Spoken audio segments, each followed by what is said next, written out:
শুভম করতি কল্যাণম এরপর প্রভার গ্রহণ করবার জন্য নিবেদন করবেন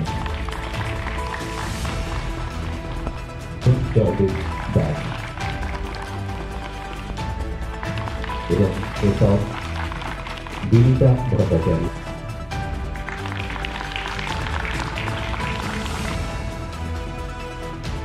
কথা তুলে দিয়েছেন মাননীয় মুখ্যমন্ত্রী মহোদয়।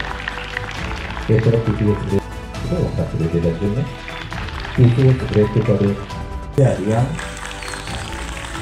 আজকে এখানে 30 জন টিসিএস এবং টিপিএস 10 জন। আমি জিজ্ঞেস করছিলাম প্রতি বছরই আমাদের মোরালেস এরকমই থাকে, 19-20 হতে পারে।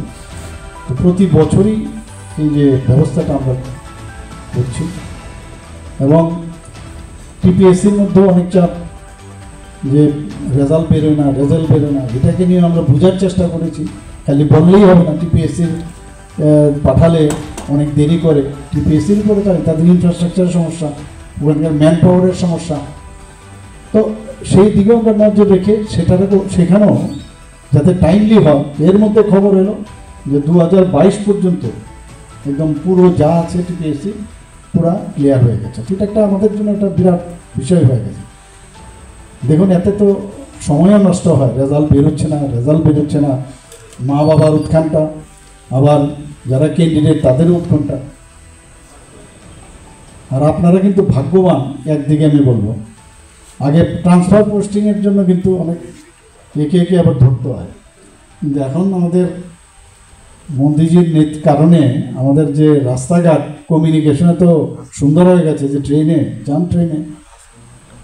আপনার রোডে যেতে পারেন কোনো বেশিরভাগ। এবার ইলেকশনে 8000 কিলোমিটার আমি ধরেছি, 6000 কিলোমিটার আমি শুধু বাই রোডে, আর 2000 কিলোমিটার ট্রেনে, চোপার নেই নিয়ে কোনো অসুবিধা হয়নি। তো এই ক্ষেত্রে আগে আমাদের সময় যখন ট্রান্সফার হতো মানে বিভীষিকা, চিন্তাই করা যেত না কীভাবে যাব, ওখানে থাকবো কী করে। তবুও বলি, কাজের শেষ নেই। আজকেও আমি বিশ্রামগঞ্জে একটা প্রোগ্রাম ছিল, সেখান থেকে একটু সুযোগ পেয়ে আমি হসপিটালে চলে গেছি। সেই হসপিটালে গিয়ে ওখানকার যে এমওআইসি, সে আমার ছাত্রী স্টুডেন্ট। আমি তো ভুলে গেছি, বলছে স্যার আপনি তো সেকেন্ড বেচ। আমি আচ্ছা আমার ক্লাস নিয়ে যাও। বলে হ্যাঁ স্যার, তো আপনার ক্লাস নিতেন আমাদের। কিন্তু ওখানকার যে অবস্থা দেখলাম, তো দেখে আমি বাইরে যখন এলাম, বাউন্ডারি নেই, এরকম নেই, দেখে খুব খারাপ লাগছিল।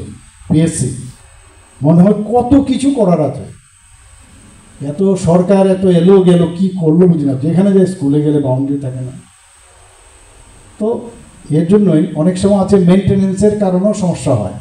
এখানে আপনারা যখন কাজে যোগদান করবেন, এইগুলো একটু নজর দেবেন। আমার বাড়িঘর যেমন পরিষ্কার পরিচ্ছন্ন থাকবে, যে অফিসেই থাকবেন তারাও যেন পরিষ্কার পরিচ্ছন্ন হয়। এর জন্য আমি সিএস সাহেবকে যখন আমি বললাম যে ধুলওয়ালা যে ধুল থাকে, নিজেও গেছি অনেক অফিসে, গিয়ে দেখি সেই ফাইলের পর ফাইল ধুল জমে আছে। তো বললো যে আমরা 10% আমাদের একটা ডিপার্টমেন্টের যে বাজেট আছে, 10% শুধু পরিষ্কার পরিচ্ছন্নতার জন্য আমরা খরচ করবো। সেটা আমাদের ক্যাবিনেটেও ডিসিশন হয়ে গেছে। বিভিন্ন অফিসে গেলে দেখি বট গাছ উঠে আছে, ফাটিয়ে দিচ্ছে বিল্ডিংটা। অথচ ইচ্ছে করলে আমি চাকরি করব, আমি চেয়ার টেবিলে বলবো, আর এটা তো আপনার দায়িত্ব। সেই দায়িত্ব বোধ, সামাজিক দায়িত্ব, রাজ্যের প্রতি আপনার দায়িত্ব, এটা কিন্তু। এবং এই বিল্ডিং আপনার, এই অফিস আপনার, এই ফিলিংস আপনার রাখতে হবে। এবং যেদিন আপনি জয়েন করবেন, আপনার মধ্যে কিন্তু একটা মানে রক্ত সঞ্চালন কিন্তু মানে ফার্স্ট ডে যেটা থাকবে, সেটা যেন লাস্ট ডেতেও থাকে। আস্তে আস্তে কাজের চাপে অভিজ্ঞতা বাড়বে ঠিকই, কিন্তু অভিজ্ঞতা বাড়ার সাথে সাথে দেখবেন অনেকটা মনে হবে যে মনোটোনাস লাইফ, এটা যেন না হয়।